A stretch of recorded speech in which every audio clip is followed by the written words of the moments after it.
건강에 대해서 잘못 알고 있는 사실들을 제대로 바로잡아 보겠습니다. 팩트체크 시간입니다. 아, 입을 다물 틈이 없네. 자, 첫 번째 볼게요. 자, 입에 테이프를 붙이고 자면 구호흡을 고칠 수 있다. 구호흡이 입을 열고 숨을 쉬는 그 습관, 요거를 이제 구호흡이라고 하는 것 같아요. 자, 하나, 둘, 셋. 오케이, 좋아. 아니야, 나는 이걸로 바꿀래. 근데 그렇다고 입에 테이프를 붙이나? 근데 이거는요. 네. 이거는 저희 집사람의 그 어떤 임상 실험을 거친 거기 때문에 이거는 정답이 O가 돼야 됩니다. 진짜? 왜냐면 어머님이 붙이셨나요? 우리 집사람이 한 날 나는 그런 게 그 약국에서 파는 줄도 몰랐어. 입을 붙이는 이런 게 있으니까 하나 사오라 그래. 그러니까 갔는데 사실 몇 개 되진 않는데 그 테이프가. 그런데 내가 사러 가기 전에 야, 우리 집에 스카이치 테이프 천이니 그거 발라라.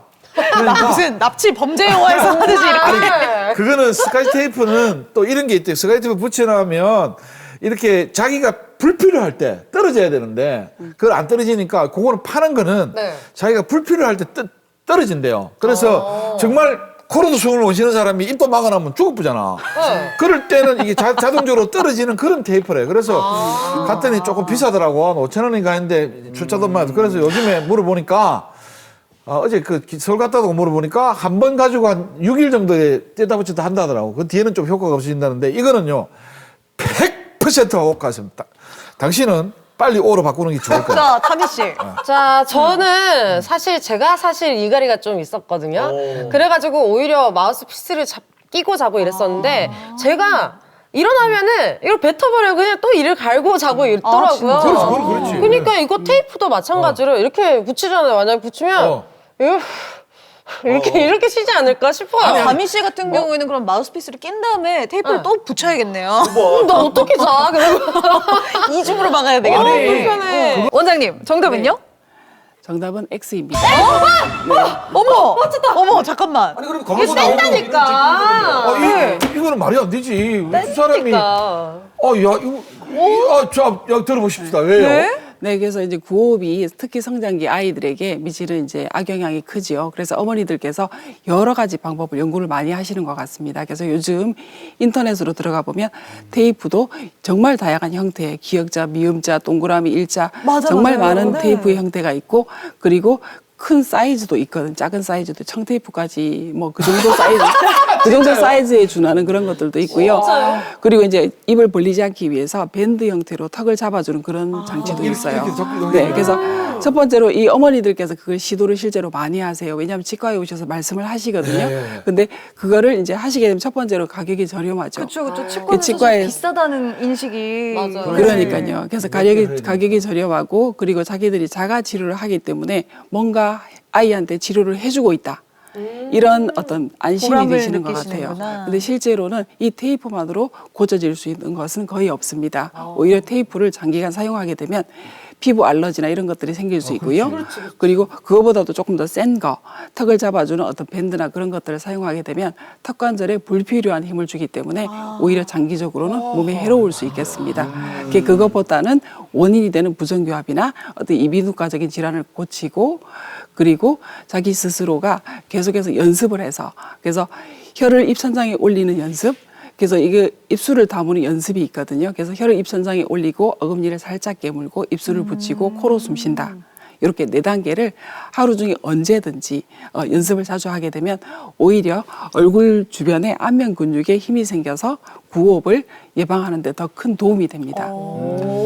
잠깐만. 이거는 진짜 우리도 팩트 체크를 해야 될 건데. 그러면 사실 지금 원장님 말씀하시는 거는 아이에 대한, 예를 들어서 구강 구조가 이제 털을 다 잡기 전에 아이에 대한, 이제 우리 집 사람들 60이 넘었는데. 네. 효과가 있다 그러는데요? 네. 그래서 이제 일시적으로는 예를 들어서 어젯밤에 붙였는데 아침에 일어나면 입이 조금 다물어진다는 느낌은 느낄 수 있겠지만 테이프를 평생 붙일 수 없잖아요. 밥은 뭐야죠? 그러니까 습관적으로 본인이 생활 속에서 같이 갈 수 있는 것은 이 구강 주변의 저작근과 어떤 안면의 근육에 힘을 기르는 것이 가장 중요하겠다. 60이 됐는데 넘는데도 가능합니까? 그게? 그럼요. 60이 되셔도 웨이트도 하고 근육을 얼마든지 만들 수 있죠. 그치.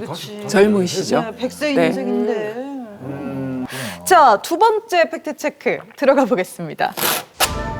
아하, 주걱턱. 주걱턱은 유전이 원인이다. 예. 자, 갑시다. 하나, 둘, 셋.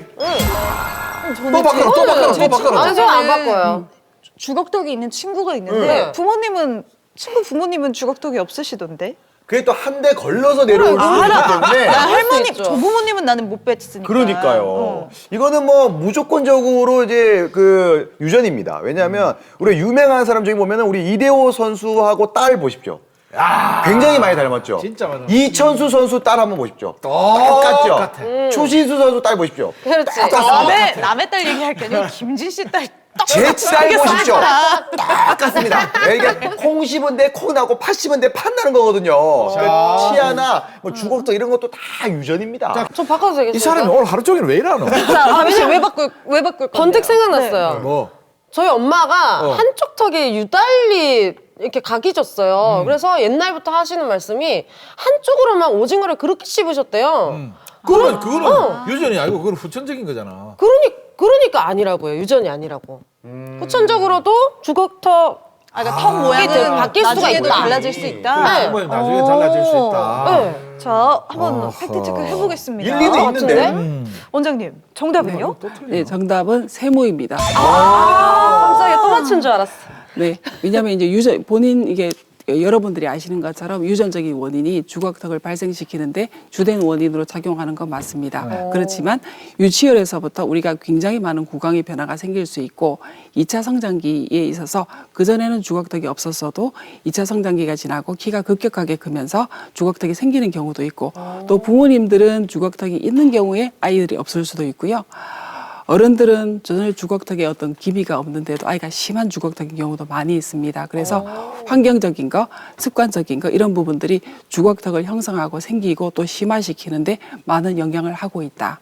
그렇게 볼 수 있겠습니다. 그래서 성장이 활발하게 진행되는 시기에 입을 벌리거나 구호흡을 하거나 그리고 혀를 내밀고 그다음에 턱을 한쪽으로 괴고 그런 습관들을 중단하는 것이 매우 중요하겠습니다. 맞아요. 학교 다닐 때 왜 이렇게 턱 이렇게 괴면은 주걱턱 주걱턱 된다고. 된다고. 근데 야, CF 같다 그 먹으라니까. 이러면 이제 주걱턱이 된다는 거죠. 네. 이런 거 조심해야 되겠네요. 이런 거. 네. 저는 또 사실은 그 옛날에 그대 그리고 나라는 드라마가 있었거든요. 그거 보면 그 양택조 씨인가 이분이 이렇게 했어. 아니, 야, 형님아. 내가 뭘 해줄까? 뭐 이런 거 흉내내고 맞아요, 보고 맞아요. 싶고. 또 정주영 회장이 내가 군대를 건설할 때 울산에 내려가가지고 짧은 잘하잖아. 땅을 독일에 가가지고 차화단을 얻어와가지고 내가 했었다. 뭐 이런 거 하면서 내가 이거를 연극에 써. 오늘 갱기. 연극에 써먹으려 써먹으려 했어. 그래가지고 이걸 가지고 사투리로 네가 뭐라고?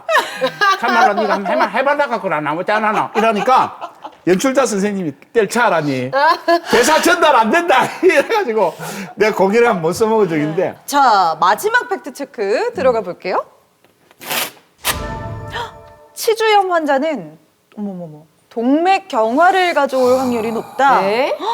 제가 사실 얼마 전에 스케일링을 하러 갔는데 스케일링을 제때 안 하면은 이 치주염에 걸리게 된다고 하더라고요. 그래서 치주염이 먼저 설명을 좀 드리면 치아 주변 조직에 염증이 생겨서 잇몸과 우리 치아를 지지해주는 이 뼈가 파괴되는 질환입니다. 그러니까 흔히 무섭네. 어르신들 풍치라고 부르는 그것. 그것이 바로 치주 질환입니다. 근데 이게 동맥경화까지. 오, 무서운데요? 이거 한번 들어볼게요. 이거. 하나 둘셋 오늘 내 계속 오러 가보자. 저는 오늘 계속 X인데. 같은 팀 됐네 이제. 그러네요. 아니, 어쨌든 동맥경화는 이게 혈관이 막히는 거 아니에요? 그렇지. 그쵸. 네. 근데 무슨 치아랑 관련이 있는지 저는 도저히 이해가 할 수 없어서 그래, 우리 저는 이에 X였습니다. 혈관이 있는 건 아니잖아. 이렇게 쳤을 그러니까요. 때. 아무 상관없을 것 같은데요? 이거는 제가 볼 때는 그냥 보너스 문제라고 생각하면 될 것 그렇지. 같습니다. 그냥 맞추기 그냥 쉬운 문제. 이게 왜냐면 아니 이렇게 뭐 콜레스테롤 때문에 그냥 뭐 동맥경화, 혈관 막히고 뭐 이런 건데 네. 굳이 뭐 치주염 때문에 동맥경화를 가질 확률이 높다? 뭐 이렇게 얘기가 나오면은 나중에는 뭐 치주염 때문에 뭐 고혈압이 생겼다. 치주염 때문에 진짜 그렇지. 고혈압부터 해가지고 치질도 뭐 생기겠네. 저혈당, 뭐 심장병 걸렸다, 뭐 이런 얘기까지 나올 것 같아요. 네, 이러다 맞아. 치질까지 오겠어요. 그러니까 저희가 XX. 상당히 팩트 체크 신빙성은 하다가, 없지만 목소리가 커요. 네. 자, 팩트 체크하다가 보쌤. 네. 양말 다 던질 뻔해. 사실 이런 아파봐야 알고요. 사실은 지금 치주염이라는 게 이 하얀 이에 생기는 게 아니고 네. 잇몸이 생기는 거거든. 그럼 잇몸에도 피가 안 흘러, 잇몸은. 나죠? 피 흐르잖아. 그럼 피가 다 통하는 거라니까. 이 몸, 몇만 킬로, 지구를 12바퀴를 도는 이 혈관을 다 돌아가는 거기 때문에 거기에 대한 염증이 돌아다닌다면 이 동백경화나 이런 부분도 영향을 주지 않을까. 근데 정말 아무도 맞는 게 이가 불편한 걸로 내가 동맥경화까지 갈 수 있을 거라는 생각은 근데 사실 나도 못 생각 그렇게 해보셨을 것 했는데 왜 같거든요. 질문을 했을까 생각해서 오야. 자, 출제자의 의도가 과연 뭔지, 자, 뭔지. 정답을 확인해 아, 보겠습니다. 자, 원장님, 네. 정답은요? 정답은 O입니다. 네. 아파봐야 알아. 아, 진짜요? 아파봐야 알아. 하나도 맞는 게 없네. 아니 그러면은 스케일링 미루다가 동맥경화까지 갈 수도 있다는 말씀이네요. 네, 실제로 동맥경화가 있으신 분들은 치주염과 관련이 상당히 있습니다. 그래서 치주염이 없는 분들과 그리고 치주염이 있는 분들의 어떤 동맥경화의 발병률을 봤을 때 충분히 상관관계가 있다 이렇게 발견되었고요. 그래서 치주염을 일으키는 그 미생물과 박테리아가 혈류로 직접 들어가서 전체적으로 혈관벽을 두껍게 하는 동맥경화를 일으킬 수 있다. 염증 반응이죠. 그리고 또 하나의 기전은 이게 이제 그 전체적으로 치주염이 생기게 되면 전신적으로 염증의 수치가 높아지기 때문에 그래. 혈관 내에 혈관 자체가 염증이 가득 차는 거죠. 그걸로 인해서 동맥경화 어떤 그런 질환들이 생길 수 있다라고 연구로 많이 알려져 있는 부분입니다. 이게 피가 멈췄다고 그 염증이 없어지는 게 아니라 그 바보 같은 생각을 하고 있으면 안 돼. 그럼 이거 틀어진다니까. 대단한 거 하나 맞췄어 내가. 치과도 자, 치아 건강에 대한 팩트 체크 여기까지 하겠습니다.